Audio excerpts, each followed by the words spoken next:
بسم اللہ الرحمن الرحیم۔ شروع کرتا ہوں رب ذوالجلال کے نام سے جو دلوں کے رازوں کو خوب جانتا ہے۔ تمام دیکھنے اور سننے والے دوستوں اور بھائیوں کو السلام علیکم ورحمۃ اللہ وبرکاتہ۔ امید ہے کہ سب دوست احباب خیریت سے ہوں گے۔ آج کا موضوع شروع کرنے سے پہلے میں آپ سے ایک چھوٹی سی گزارش کروں گا کہ اگر آپ نے ابھی تک چینل کو سبسکرائب نہیں کیا ہے تو سب سے پہلے چینل کو سبسکرائب کر لیں۔ شکریہ۔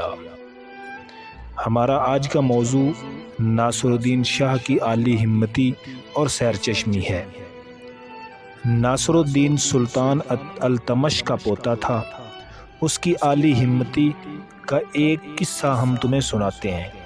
ابھی یہ کم سن ہی تھا کہ اس کے چچا نے اسے نظر بند کر دیا، مگر یہ بالکل نہ گھبرایا اور نہ بد دل ہوا۔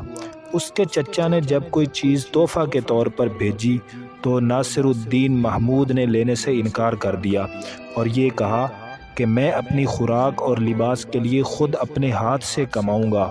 چنانچہ ایسا ہی کیا۔ اس زمانے میں ہر طرف اس طرح چھپی چھپائی کتابیں تو تھی نہیں۔ یہ ناصر الدین نے عربی فارسی کی کتابیں نقل کرنا اور ان کو بیچنا شروع کر دیا، اور اس طرح وہ اپنی ضروریات زندگی کے لیے کسی کا محتاج نہ رہا۔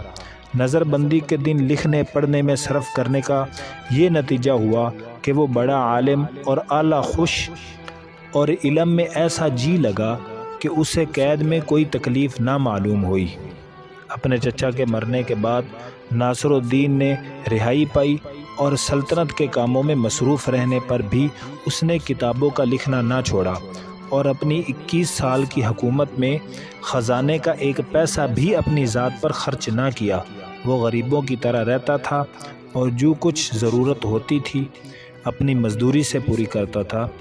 اس کی یہ عالی ہمتی اور محنت ہمیشہ یاد رہے گی۔